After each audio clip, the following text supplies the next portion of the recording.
Matthieu 20, verset 3. Ils sortirent vers 9 heures du matin, et on vit d'autres qui étaient sur la place, sans travail. Oui, donc le maître sortit de nouveau à la 3e heure, qui correspond à 9 heures. Il en vit d'autres qui se tenaient sur la place du marché paresseux. Et en réalité, nous avons dit que de l'appel d'Abraham à la naissance de Yeshua, il s'est écoulé environ 2000 ans.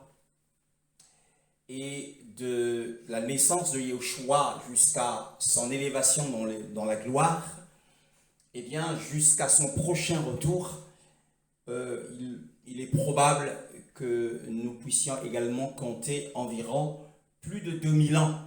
Donc la durée totale, globale de la parabole est de 4000 ans. Cette parabole de Matthieu chapitre 20, à partir du premier verset et jusqu'au au verset 16, concerne donc les plus de 4000 ans de vie jusqu'à son retour. Donc la première partie, c'est le temps de la préparation, et la dernière partie, c'est le temps des récompenses. Nous sommes toujours sur la première partie.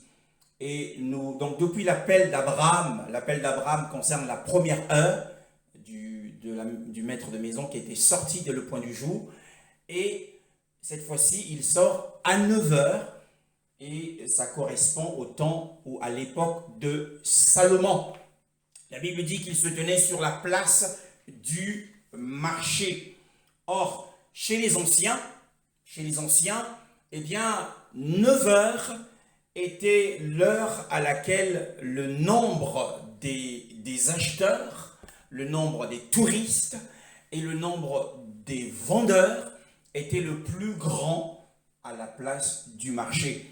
Et nous le savons tous, pour nous qui sommes ici en Europe, eh bien, la place du marché est généralement la place centrale d'une ville, comme la commune à côté de chez nous, qui est Saint-Philbert de Grandlieu. La place de l'église, c'est le lieu où se tient le marché qui commence de 8h à 13h. Et donc 9h est l'heure à laquelle eh bien, le nombre des acheteurs augmente, et le nombre des vendeurs également qui placent leur stand augmente également, mais également des touristes qui viennent pour visiter.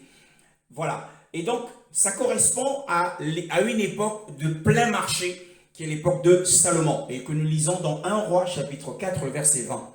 Juda et Israël étaient aussi nombreux que le sable qui est au bord de la mer. Ils mangeaient, buvaient et se réjouissaient. Oui, c'était à cette époque où Israël était au milieu des nations.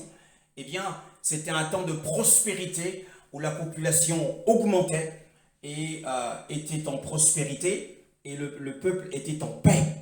Et le monde, les gens achetaient, les gens vendaient, et les gens se réjouissaient.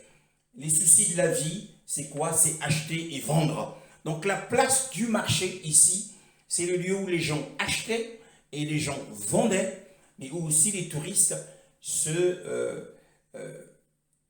marchaient pour visiter. Et là, le maître de maison sort et rencontre des hommes qui étaient inactifs. Ils étaient inactifs. Qui sont ces autres gens? Eh bien, ces autres gens ne sont autres que les gens du monde. Israël était au centre, et autour d'Israël, il y avait des nations. Et ces nations, ce sont les gentils que le maître de maison vient ici appeler pour qu'ils viennent, qu'ils aillent à sa vigne. Car dès qu'il sort, il les rencontre. Dès qu'il sort, il les voit. La Bible dit au verset 3, sortant vers la 3e heure, il en vit. En fait, dès qu'il est sorti, il les a vus. Donc, ils étaient tout près de la vigne, alors il les a appelés à entrer dans la vigne, sachant que Israël, d'après les Écritures, Israël était au centre des nations. Nous le voyons dans Ézéchiel au chapitre 5, le verset 5. Ceux qui nous persécutent sont sur notre dos. Nous sommes épuisés, nous n'avons pas de repos. Ézéchiel 5, le verset 5. Ce que dit le Seigneur l'Éternel, cette Jérusalem-là Je l'ai placé au milieu des nations, environné de pays. Voilà, donc Israël, la Judée et Jérusalem étaient situés au milieu des nations. Et donc la place du marché ici représente, nous savons que cela suppose une ville, puisque la place du marché c'est le point central d'une ville, et la ville ici représente le monde. Donc ceux que le maître vient trouver, ce sont les gens qui sont dans le monde du temps de Salomon. Mais le problème, c'est qu'il s'adresse à eux. Ce ne sont pas les vendeurs, ce ne sont pas les acheteurs, mais c'était des hommes qui étaient inactifs. Ils étaient sans travail. Ils étaient dans l'oisivité. Alors, qu'est-ce que cela signifie aux yeux du Seigneur? Qu'est-ce que le véritable emploi aux yeux du Seigneur? C'est ce que nous voyons dans 2 Pierre chapitre 1, le verset 1 à 11. De la part de Simon-Pierre, serviteur et apôtre de Jésus-Christ, à ceux qui ont reçu par la justice de notre Dieu et Sauveur Jésus-Christ, une foi du même prix que la nôtre. Que la grâce et la paix vous soient multipliées par la connaissance de Dieu et de Jésus-Christ et de Jésus notre Seigneur. Sa divine puissance nous a donné tout ce qui est nécessaire à la vie et à la piété, en nous faisant connaître celui qui nous a appelés par sa propre gloire et par sa force. Celle-ci nous assure les plus grandes et les plus précieuses promesses. Ainsi, grâce à elle, vous pouvez fuir la corruption qui existe dans le monde par la convoitise et devenir participant de la nature divine.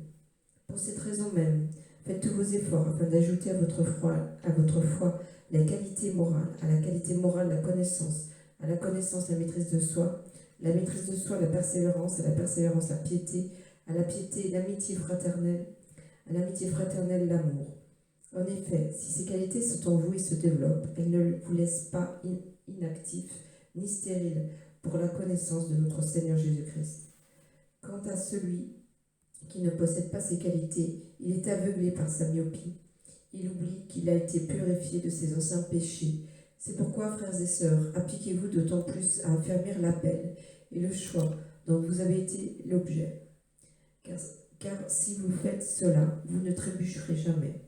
C'est ainsi en effet que l'entrée dans le royaume éternel de notre Seigneur et Sauveur Jésus-Christ vous sera largement accordée. Amen. Nous bénissons le Seigneur pour cette parole, car il dit, si ces choses ne sont pas en vous, elles ne vous rendent pas paresseux ni stériles. Elles ne vous rendent pas inactifs. Et les ouvriers que le maître de maison rencontre étaient inactifs. Et Pierre, lorsqu'il écrit cet épître, il se présente à la fois comme étant un serviteur, d'abord comme un serviteur, et ensuite un apôtre. Un serviteur, c'est celui à qui l'on a confié des responsabilités. Alors cet épître concerne la responsabilité du croyant, du chrétien. Et eh bien le Seigneur nous parle d'abord de la grâce, qui est le fondement de la paix. Et le verset 3 nous le dit, le verset 2, pardon, la grâce et shalom à vous, multipliés dans la connaissance précise et correcte d'Élohim et de Yeshua notre Seigneur. Shimon Pétros, esclave et apôtre de Yeshua, bien-aimé dans le Seigneur. Et au verset 3, il dit comme sa divine puissance. Alors, ce qui est important, c'est que la grâce et la divine puissance d'Élohim ont d'abord agi avec efficacité, bien-aimés dans le Seigneur, pour nous sortir de notre état d'aveuglement, puisqu'il parle, l'apôtre parle au verset 9, car celui en qui ces choses ne sont pas présentes est aveugle. Il ne voit pas loin. Alors, la divine puissance dont parle l'apôtre au verset 3 comme fondement de son exhortation, il dit que cette grâce et cette divine puissance ont efficacement agi pour nous sortir d'abord de notre état d'aveuglement dans lequel nous étions. Frères, lorsque nous étions dans le monde, nous étions dans un état d'aveuglement. Et que la divine puissance a efficacement intervenu, cette puissance, et a agi en notre faveur. et nous a sortis de là parce que notre nature était hostile au Seigneur, hostile à Elohim. Hein, il faut savoir que ceux qui sont dans le monde le sont également, ils sont hostiles. Lorsque nous leur annonçons l'évangile, nous les voyons se rébicher contre la parole du Seigneur. Et la Bible donc parle de cette puissance divine qui nous a sortis de là. Mais elle a fait beaucoup d'autres choses. En nous ayant sortis des ténèbres, cette divine puissance a placé devant nous, frères, cette divine puissance a placé devant nous des objets d'espérance. Et ces objets d'espérance, nous les trouvons dans les grandes, comme le dit l'apôtre lui-même, dans les grandes et précieuses promesses. Alors ces espérances sont placées là, mes frères. Oh, c'est magnifique. Nous avons ces objets d'espérance. Quel est le but de ce placement d'objets d'espérance par le moyen de la puissance divine? C'est afin que nous puissions les poursuivre. C'est afin que nous puissions les poursuivre. Nous devons poursuivre ces objets d'espérance qui ont été présentés à l'église du Mashiach. Alors les grandes et précieuses promesses ont été réellement conçues par le Seigneur. Les grandes et les précieuses promesses ont été conçues et dans ces promesses, nous trouvons des objets d'espérance. Et tout cela a été conçu afin que le croyant puisse mener une vie supérieure aux gens du monde. Une vie supérieure aux gens du monde. C'est l'objet de l'appel du maître de maison. Il appelle ces gens qui étaient paresseux, qui en plein marché étaient inactifs, pour les conduire à mener une vie supérieure aux gens du monde. Nous avons été appelés hors du monde. La place du marché représente le monde. Nous l'avons dit. Alors, nous devons poursuivre ces objets d'espérance. Lorsqu'un homme poursuit les objets terrestres, les choses de ce monde, des objets mondains, lorsqu'un croyant poursuit des objets mondains, eh bien son esprit devient mondain. Lorsque nous recherchons les choses de la terre, nous possédons en nous l'esprit de la terre. Mais lorsque si nous considérons ce que l'espérance, ce que la puissance divine a placé devant nous, des objets d'espérance, et lorsque nous poursuivons ces objets d'espérance à travers la qualité de l'évangile que nous entendons, eh bien, au fur et à mesure que nous sommes en train de poursuivre ces objets d'espérance célestes, sûrement notre esprit est transformé jour après jour à l'image du Fils d'Élohim. C'est important pour nous, croyants chrétiens, de pouvoir tendre, de pouvoir rechercher ce qui nous a été promis. Et dans ce qui nous a été promis, il y a des objets célestes. Et c'est ce que Paul, l'apôtre Pierre, décrit dans cet épître. Mes frères, le verset 4 nous dit, au moyen desquels nous sont données les plus grandes et précieuses promesses. Nous l'avons dit, à travers ces grandes promesses, il y a des objets célestes qui sont notre espérance. Que vous deveniez participants de la nature divine. Qu'est-ce que cela signifie? Eh bien, nous avons été engendrés par l'esprit dans notre esprit, puisque nous sommes nés d'en haut. Et le fait que nous soyons nés d'en haut nous donne la capacité de triompher de ce monde.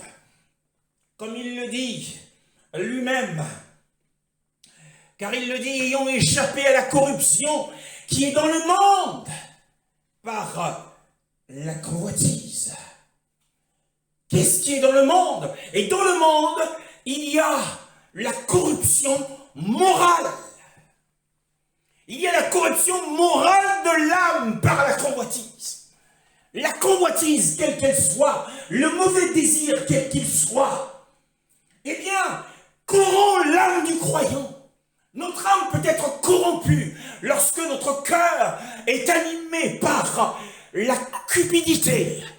Le cœur de Géasi a été animé par la cupidité, au point qu'il a été frappé de lèpre, lui et sa descendance, et il a perdu son ministère à cause de l'amour du gain. Il voulait soutirer à Naaman, le général syrien, les biens que son maître Élisée ne voulait pas, car ce n'était pas le temps de gagner de l'argent. Géasi était donc habité par cette convoitise qui est dans le monde, et il avait corrompu son âme. Bien-aimé dans le Seigneur, nous savons également que Balaam ce prophète avait également été animé par la même convoitise, l'amour des choses de la terre. Alors nous qui sommes nés d'en haut, la Bible dit que nous échappons, nous triomphons de cette corruption, car la corruption morale, la pourriture morale, donne pour conséquence la corruption du corps. Car celui qui sème dans sa chair moissonnera de la chair la corruption. C'est-à-dire qu'il ne participera pas à la première et bénie des résurrections. Lorsque les saints, à la 7e trompette, partiront du paradis d'Hadès pour rencontrer le Seigneur pour la première fois dans les airs, alors ils ne feront pas partie de cette compagnie, parce que sur la terre, eh bien, ils ont semé dans la chair. Car la corruption morale, la corruption physique suit la corruption morale. Bien-aimés dans le Seigneur, le monde dans lequel il nous demande de nous échapper du monde, l'apôtre Pierre nous demande de nous arracher de ce monde. Pourquoi? Eh bien parce qu'il n'y a que des passions dans le monde. Attention, toute chose peut devenir une passion. Et les passions sont pleines de péchés. Lorsque nous lisons dans 1 Corinthiens, au chapitre 6, le verset 12, nous lisons ce beau passage de la parole. Tout m'est permis, mais tout n'est pas utile. Tout m'est permis, mais je ne me laisserai pas dominer par quoi que ce soit. Je ne me laisserai pas dominer par quoi que ce soit. Je ne me laisserai pas assujettir. Je ne serai pas assujetti sous la puissance d'aucune chose. Tout m'est permis, mais tout ne m'aide pas à grandir dans la foi. Tout ne me fait pas du bien. Il m'est permis de regarder la télévision. Mais attention que la télévision ne devienne pas une passion pour moi, au point que la télévision prenne la place du Seigneur. Tout m'est permis. Je peux jouer à un jeu, mais que ce jeu ne devienne pas une passion. Je peux aimer le football, mais que le football ne devienne pas une passion pour moi.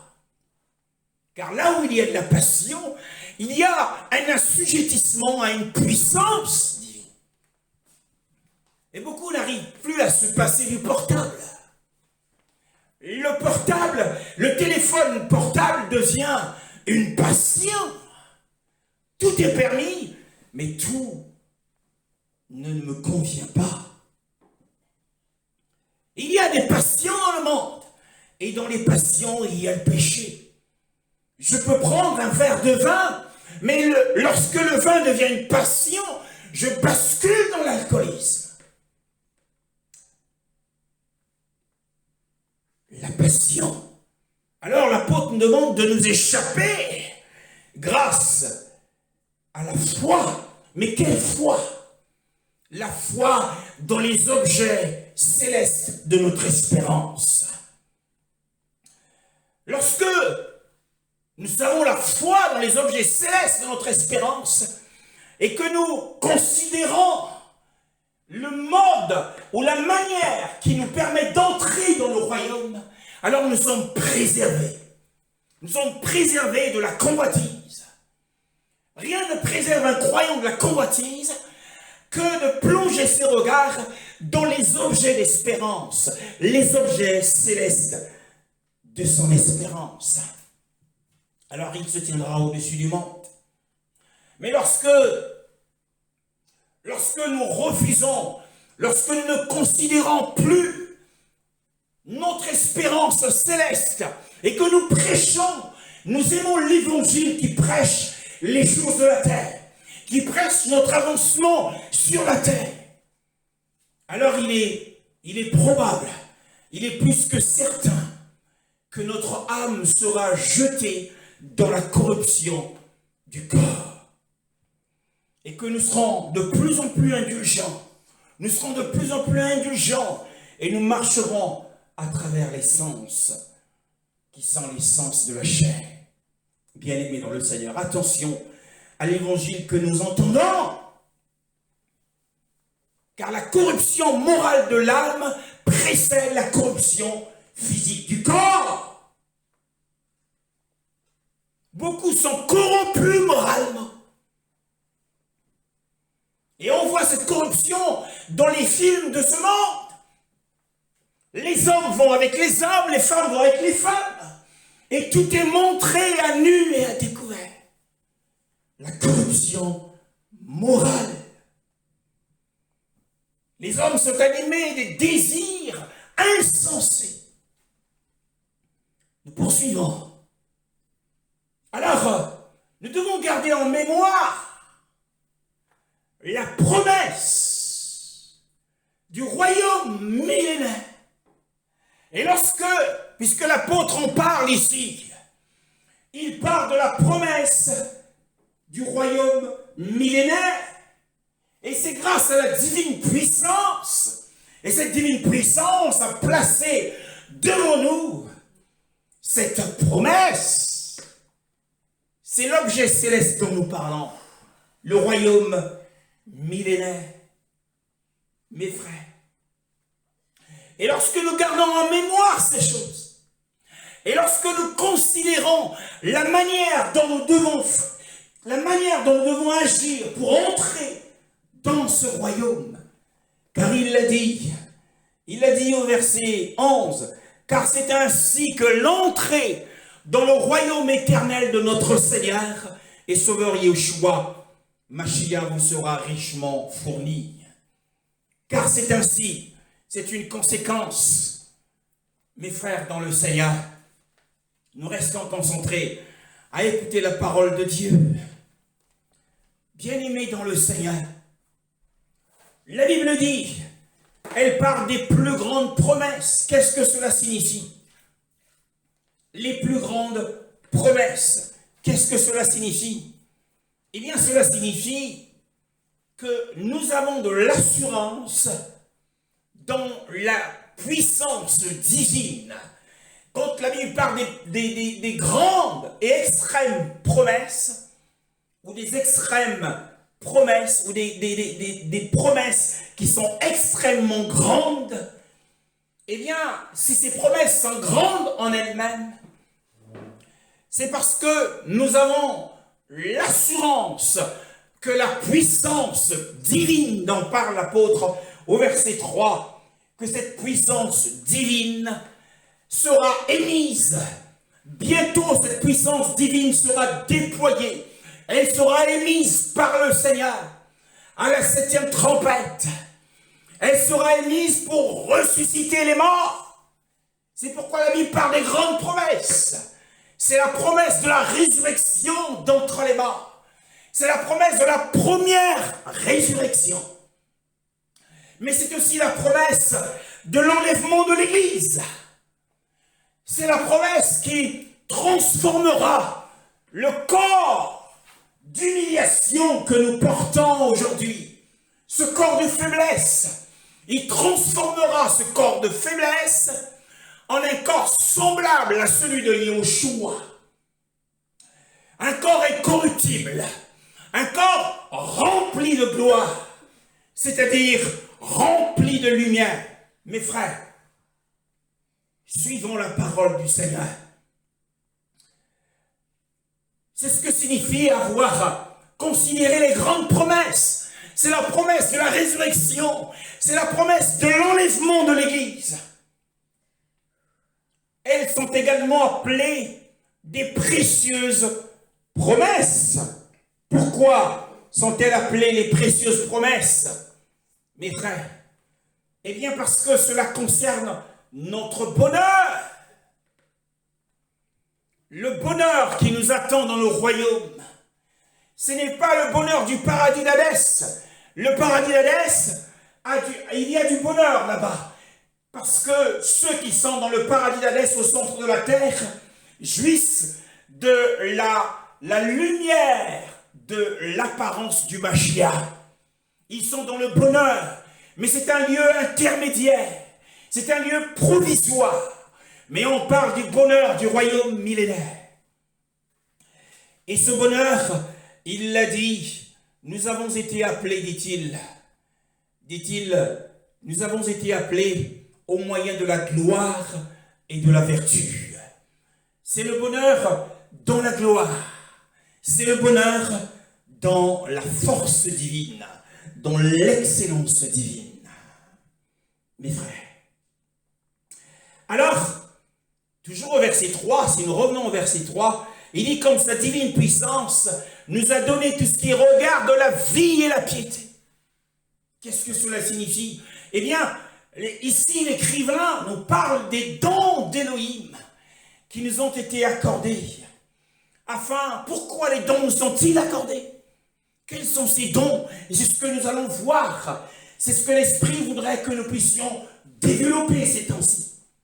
Quels sont les dons qui nous sont accordés? Eh bien, ces dons nous ont d'abord été accordés pour, à nous qui sommes le peuple d'Élohim, afin de nous préparer à la rencontre du Seigneur. Car à son retour, il sera très exigeant.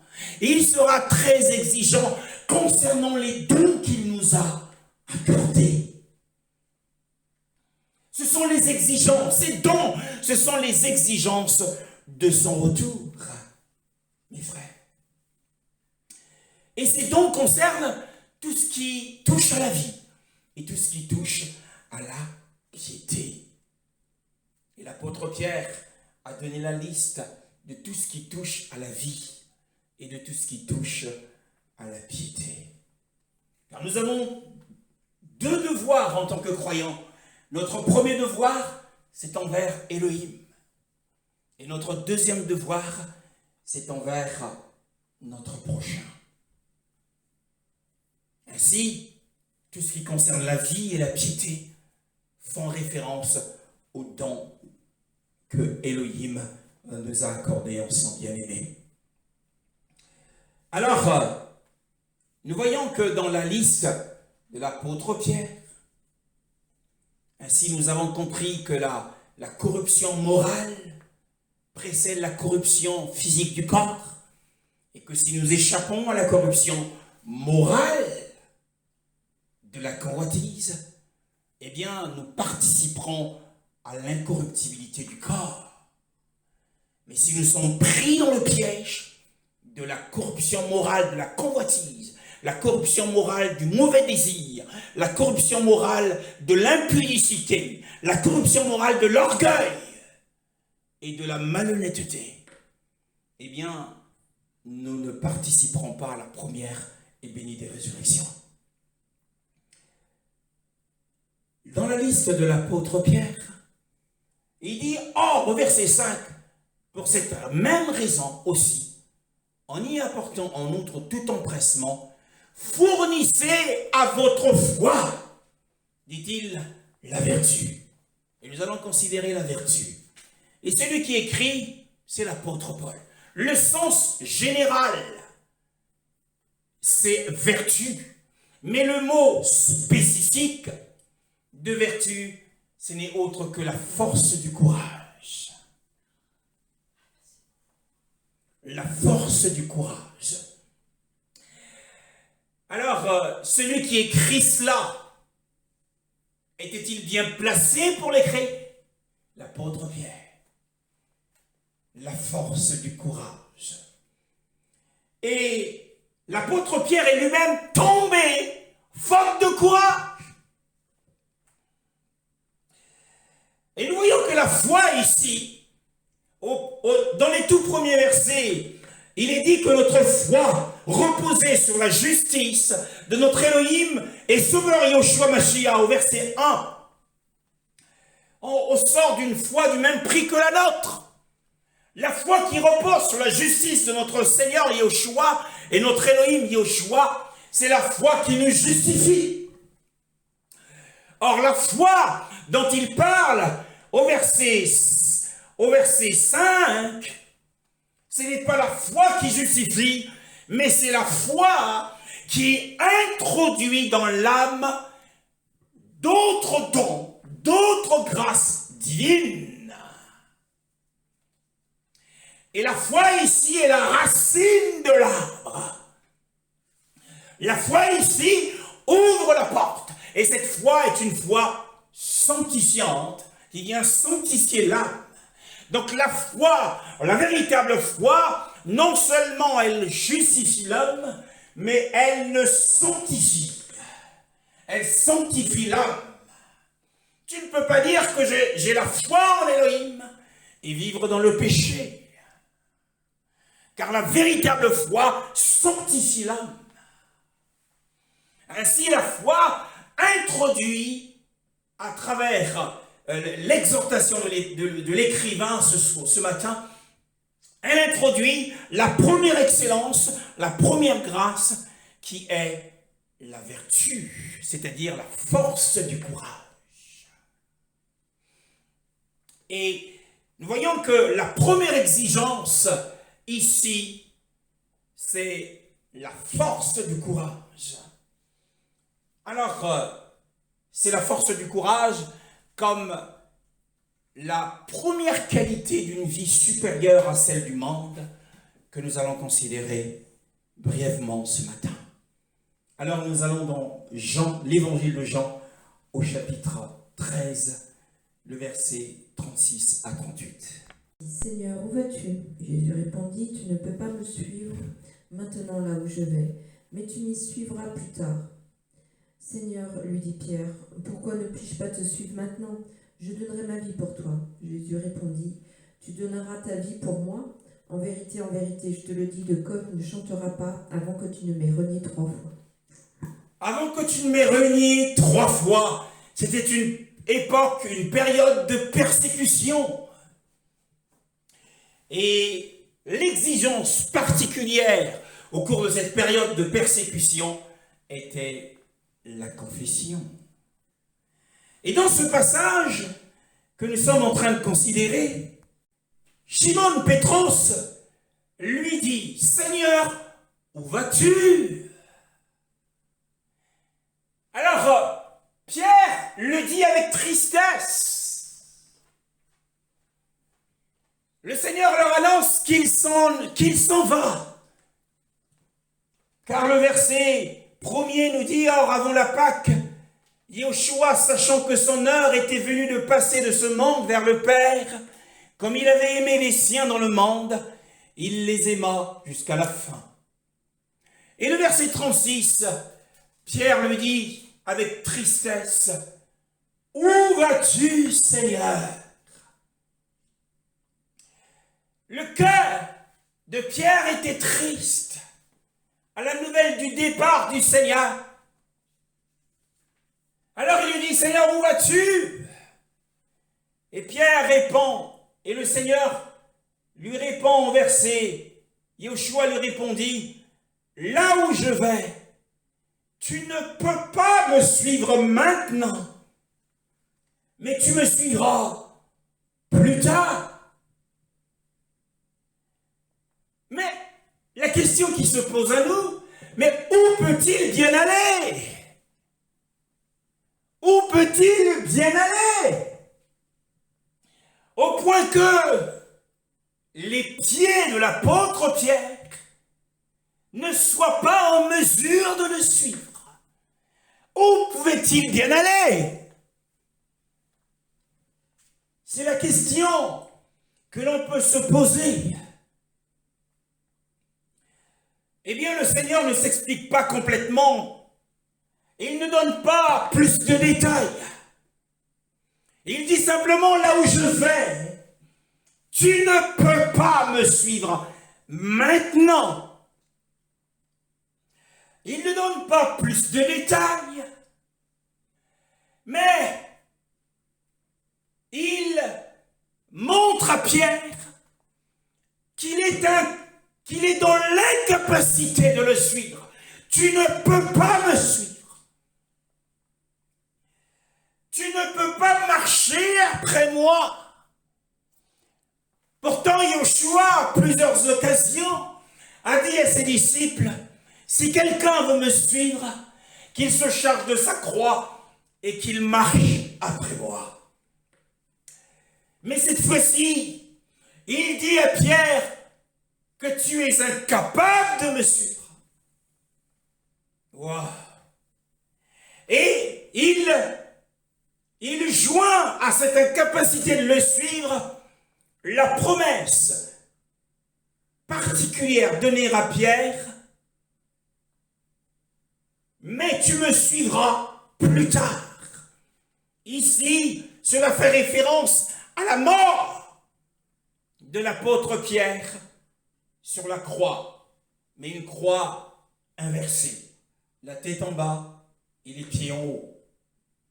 Tu me suivras plus tard, était la promesse du Seigneur. Mais cela n'a pas satisfait l'apôtre Pierre.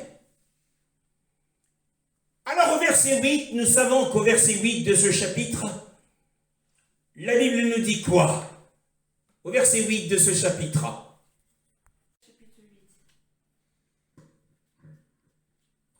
Pierre lui dit, non, jamais tu ne me laveras les pieds. Jésus lui répondit, si je ne te lave pas, tu n'auras pas de part avec moi. Oui, le verset 8 du chapitre 13 nous dit que Pierre s'est opposé à l'action du Seigneur lors du lavement des pieds.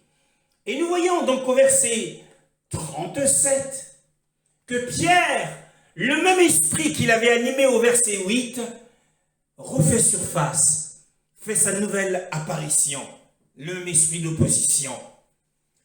Pétros lui dit, Seigneur, en raison de quoi ne puis-je pas te suivre maintenant? Je déposerai mon âme en ta faveur. Pourquoi me sous-estimes-tu? Pourquoi sous-estimes-tu mon zèle et ma fidélité? Ma fidélité à te suivre, mon zèle à m'attacher à ton service. Comment peux-tu dire que tu ne peux pas me suivre maintenant? Pourquoi sous-estimes-tu mon zèle? Pourquoi sous-estimes-tu ma fidélité à ton égard? Étaient-ce les pensées de l'apôtre? Il faudrait que tu me donnes une raison, puisqu'il dit, Seigneur, en raison de quoi? Donne-moi une nouvelle raison. Je ne suis pas d'accord avec toi. Donne-moi une nouvelle raison, un nouvel argument qui m'indiquera que je suis dans l'incapacité de te suivre. Maintenant, penses-tu que je n'ai pas assez de courage pour affronter la mort dans ton service? Je sais que tu vas te glorifier. Mais pourquoi est-ce que je ne suis pas capable de te suivre? Pierre était imbu, il était rempli des sentiments de force en lui. Il ignorait sa faiblesse. Mais pourquoi est-ce que Pierre ne pouvait-il pas le suivre à ce moment-là? Pourtant, lorsque nous lisons dans Matthieu chapitre 14, à partir du verset 13. Matthieu 14, 22 à 33. Aussitôt après, Jésus obligea ses disciples à monter dans la barque et à le précéder sur l'autre rive pendant qu'il renverrait la foule. Quand il l'eut renvoyé, il monta sur la montagne pour prier à l'écart, et le soir venu, il était là, seul. La barque se trouvait déjà au milieu du lac, battue par les vagues, car le vent était contraire. À la fin de la nuit, Jésus alla vers eux en marchant sur le lac. Quand les disciples le virent marcher sur le lac, ils furent affolés et dirent « C'est un fantôme !» Et dans leur frayeur, ils poussèrent des cris. Jésus leur dit aussitôt « Rassurez-vous, c'est moi, n'ayez pas peur !» Pierre leur répondit « Seigneur, si c'est toi, ordonne-moi d'aller vers toi sur l'eau. » Jésus lui dit « Viens !» Pierre sortit de la barque et marcha sur l'eau pour aller vers Jésus. Mais voyant que le vent était fort, il eut peur. Et comme il commençait à s'enfoncer, il s'écria « Seigneur, sauve-moi !» Aussitôt, Jésus tendit la main, l'empoigna, lui dit « Homme de peu de foi, pourquoi as-tu douté ?» Ils montèrent dans la barque et le vent tomba. Ceux qui étaient dans la barque vinrent se prosterner devant Jésus en disant « Tu es vraiment le Fils de Dieu. » Oh! Pourquoi ne peut-il pas le suivre? Pierre était fort de son expérience. Lorsque les 11 frères, voyant Yahushua sur les eaux, marchant dans la nuit, ils furent effrayés, ils poussèrent des cris. Mais Pierre, rempli de courage, il répondit, Seigneur, si c'est toi, ordonne que j'aille vers toi sur les eaux. Et il lui dit, viens. Et Pétros, eh bien, il a pris son pied. Il l'a sorti du bateau. Il a posé son pied sur l'ondulation de l'eau. Et son pied est resté ferme sur l'eau. Et il a pris l'autre pied, il l'a posé sur l'eau. Et Pierre a commencé à marcher sur l'eau. Il a commencé avec ses pieds à suivre le Seigneur. Alors, c'était un miracle.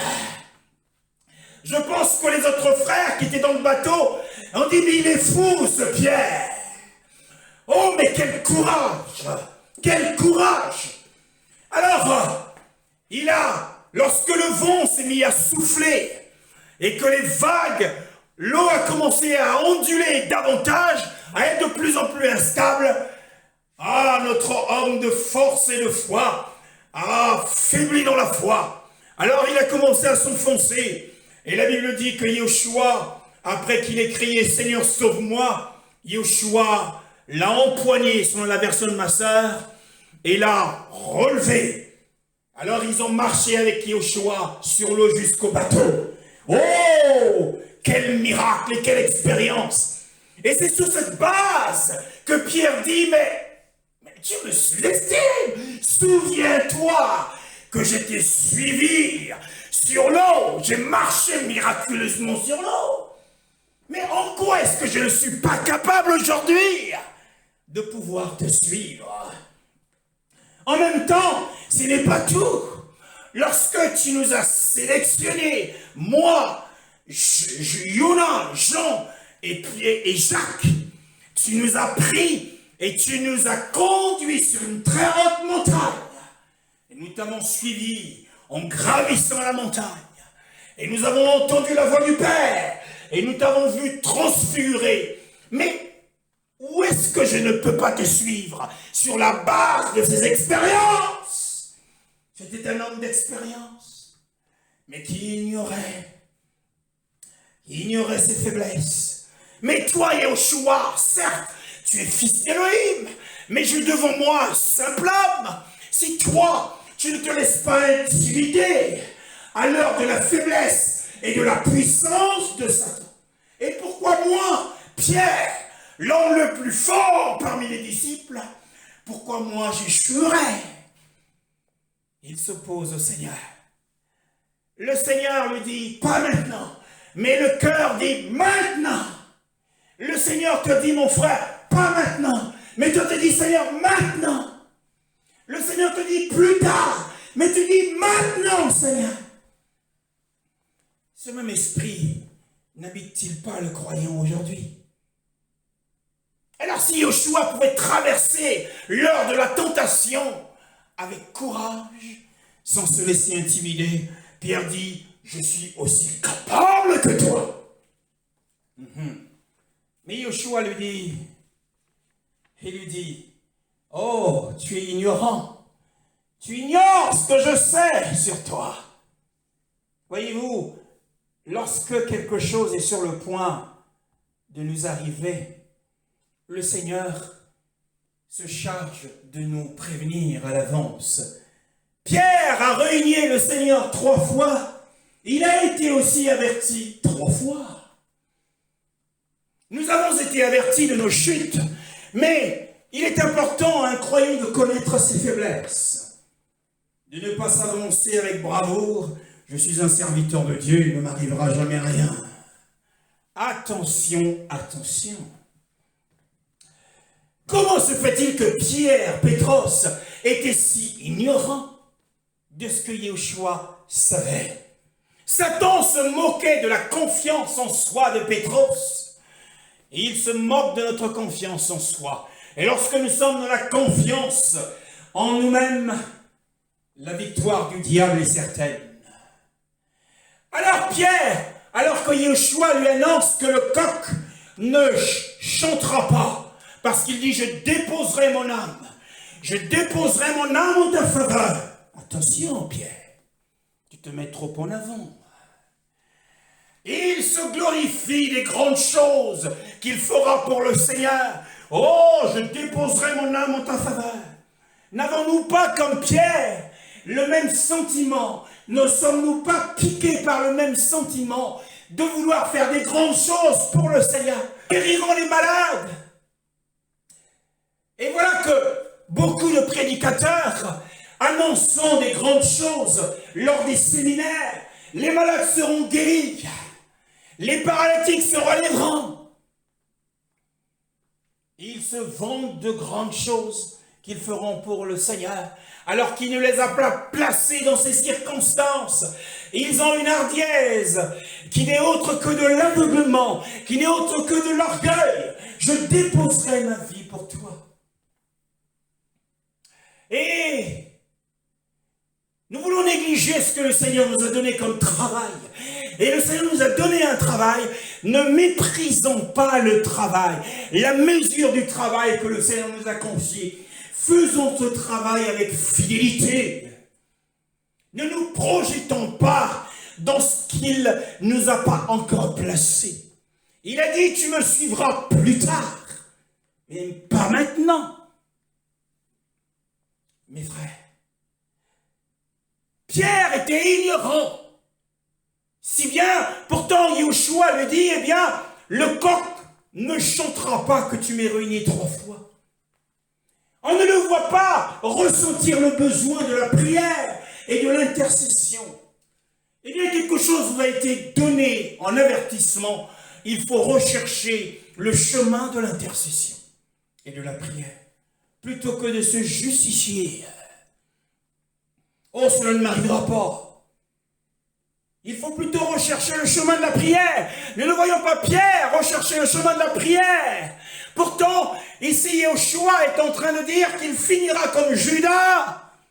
Et il ne le savait pas. Il ne recherche pas le besoin d'intercession, mes frères. Et il ne savait pas ce qui allait se produire quelques heures plus tard. Car ils sont dans le cénacle. C'est le dernier discours du Seigneur avant son arrestation.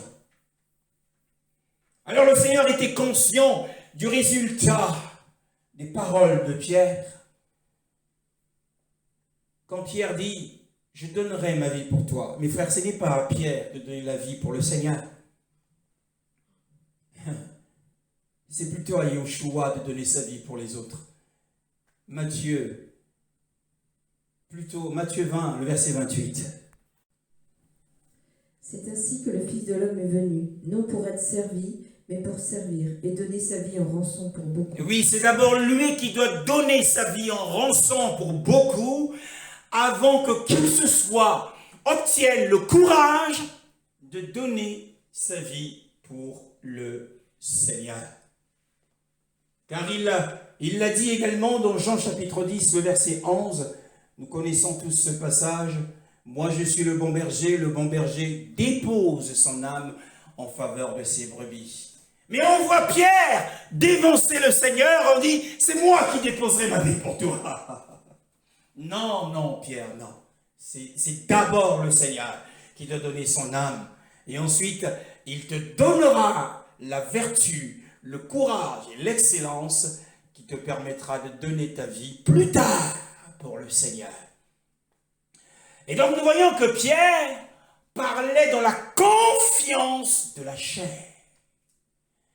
Et c'était le même style d'Israël au Sinaï, lorsque nous lisons dans Exode chapitre 19, le verset 8. Tout entier répondit, nous ferons tout ce que l'Éternel a dit. Moïse rapporta les paroles du peuple à l'Éternel. Le peuple dans sa confiance dans la chair dit, nous ferons tout ce que Yahweh a dit. Nous savons comment cela s'est terminé. Cela s'est terminé en fumée devant le Sinaï, de la crise du veau d'or. Ont-ils fait tout ce que Yahweh leur avait dit? Non.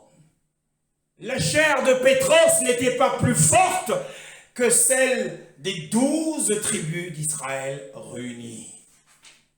Et cette chair du temps d'Israël dans le désert, elle n'a pas gagné en force le long des siècles. La chair reste toujours une faiblesse, mes frères. La chair, comme avec les tribus d'Israël, est forte quand il s'agit de promettre. La chair est forte lorsqu'elle fait des promesses. Elle est pleine de confiance lorsqu'elle promet des choses. Mais quand vient le moment de l'épreuve, on la voit se détourner comme un arc qui se brise, incapable d'affronter l'épreuve, incapable de se tenir debout face à l'épreuve. Bien-aimé, quelle que soit l'épreuve dans laquelle tu te trouves, ne te confie pas dans la chair. Et Yeshua lui dit, amen, amen, je te le dis. Le coq ne chantera pas 3 fois que tu ne m'aies régné. Ne chantera pas que tu ne m'aies régné 3 fois.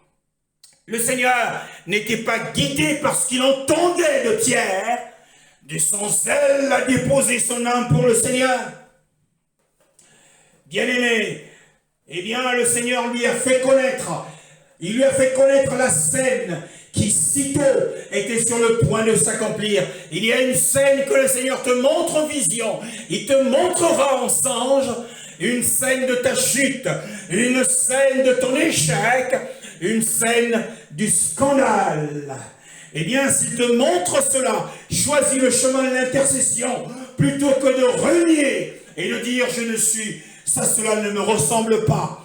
Et qu'une servante te dit « telle chose pourrait t'arriver ». Oh, dans ton orgueil, tu dis « non, cela ne peut pas m'arriver ». Non, il faut plutôt demander la prière. Notre confiance ne doit pas être en nous-mêmes, mais dans la force que fournit le Seigneur. Car il l'a dit dans Éphésiens chapitre 6, le verset 10, « Fortifiez-vous et puisez votre force dans la puissance de sa force. » Bien-aimés, fortifiez-vous dans le Seigneur et dans la puissance de sa force.